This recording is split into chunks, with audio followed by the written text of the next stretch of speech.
ઓમ શ્રી પરમાત્મને નમઃ.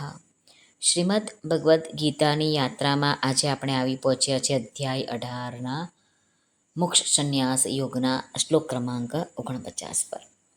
હવે ભગવાન સાંખ્ય યોગના પ્રકરણનો આરંભ કરતા પહેલાં સાંખ્ય યોગના અધિકારીનું વર્ણન કરે છે. તો ચાલો આપણે શ્લોકના માધ્યમથી જાણીએ કે ભગવાન શું કહે છે.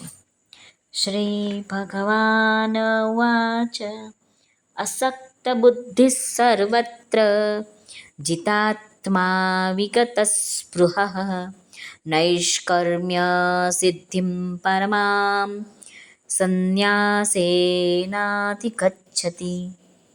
શ્રી ભગવાન અર્જુનને કહે છે, સર્વત્ર આસક્તિ રહિત બુદ્ધિ ધરાવનાર, સ્પૃહા વિનાનો તેમજ જેણે અંતઃકરણને જીત્યું છે એવો માણસ સાંખ્ય યોગ દ્વારા એ પરમ નૈષ્કર્મ્ય સિદ્ધિને પામે છે. હવે આ શ્લોકમાં ભગવાન સંન્યાસનો અધિકારી કોણ છે એ બતાવે છે. કોણ સંન્યાસી કહેવાય, કોણ સંન્યાસ લઈ શકે. તો પહેલું તો ભગવાને કીધું અસક્ત બુદ્ધિ સર્વત્ર, એટલે કે બધી જ જગ્યામાં જેની બુદ્ધિ આસક્તિ રહિત છે. સ્થળ, કાળ, ઘટના, વસ્તુ, પરિસ્થિતિ, વ્યક્તિ, ક્રિયા, પદાર્થ વગેરે કશામાં પણ જેની બુદ્ધિ લિપ્ત નથી. જે સમયે, જે સ્થળે, જે મળ્યું, જે ઘટના એને ફેસ કરવાની રહી, જે એની સામે વ્યક્તિ મળી છે, જે ક્રિયા મળી છે, જે પણ પદાર્થો મળ્યા છે, સામગ્રી મળી છે, એનાથી એને સંતુષ્ટિ છે, એવા સાધકને સંન્યાસ યોગનો અધિકારી કહેવામાં આવે છે. બીજું ભગવાને કે જીતાત્મા, જેણે આ શરીર પર અધિકાર કરી લીધો છે, જે આળસ, પ્રમાદ વગેરેથી શરીરને વશીભૂત નથી થતો, પરંતુ તેને પોતાને વશીભૂત રાખે છે.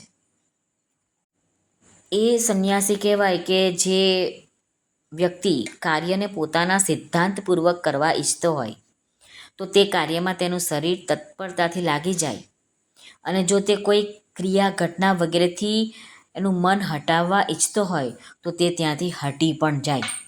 આસક્ત ન થાય કોઈ પણ ક્રિયામાં, કોઈ પણ વસ્તુમાં, કોઈ પણ પદાર્થમાં, કોઈ પણ વ્યક્તિમાં. આ રીતે જેણે પોતાના શરીર પર વિજય પ્રાપ્ત કરી લીધો છે તેને કહેવાય છે જીતાત્મા.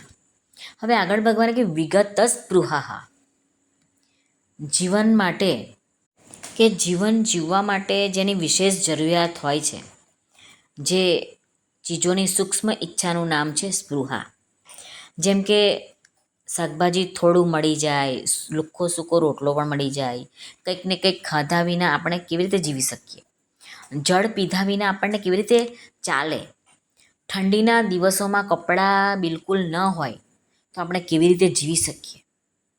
સાંખ્ય યોગનો સાધક આ જીવન નિર્વાહ સંબંધી આવશ્યક વસ્તુઓની પણ પરવા કરતો નથી. તેને કહેવાય છે વિગત સ્પૃહા. હવે આગળ ભગવાન કહે નૈષ્કર્મ્ય સિદ્ધિમ પરમામ સંન્યાસેનાધિગચ્છતિ. એવો અશક્તિ બુદ્ધિ, જીતાત્મા અને વિગત સ્પૃહા પુરુષ સાંખ્ય યોગ દ્વારા પરમ નૈષ્કર્મ્ય સિદ્ધિને એટલે કે નૈષ્કર્મરૂપી પરમાત્મા તત્વને પ્રાપ્ત થઈ જાય છે. કારણ કે કોઈ પણ ક્રિયા એ કરશે એ બધી પ્રકૃતિમાં થાય છે, અને જ્યારે પોતાને તે ક્રિયાની સાથે લેશ માત્ર પણ સંબંધ નથી રહેતો ત્યારે કોઈ પણ ક્રિયા અને તેનું ફળ તેના પર લાગતું નથી, સહેજ પણ લાગતું નથી. આથી તેનામાં જે સ્વાભાવિક, સ્વતઃ સિદ્ધ નિષ્કર્મ્યતા, નિર્લિપ્તતા છે તે પ્રગટ થઈ જાય છે. એમ સામાન્ય ભાષામાં આપણે જોવા જઈએ તો કર્મ થવા છતાં પણ તેમાં આસક્તિ ન રહે, તેને કહેવાય નૈષ્કર્મ્ય ભાવ. શ્રી કૃષ્ણ અર્પણમસ્તુ. સર્વને ભાવથી જય શ્રી કૃષ્ણ. રાધે રાધે. હરિઓમ તત્ સત. જય ગુરુદેવ દત્ત. જય સ્વામિનારાયણ. જય માતાજી. નમઃ પાર્વતી પતે. હર હર મહાદેવ હર. સિદ્ધેશ્વર મહાદેવની જય. આજના આનંદની જય. સર્વનું કલ્યાણ થાઓ, સર્વનું કલ્યાણ થાઓ, સર્વનું કલ્યાણ થાઓ.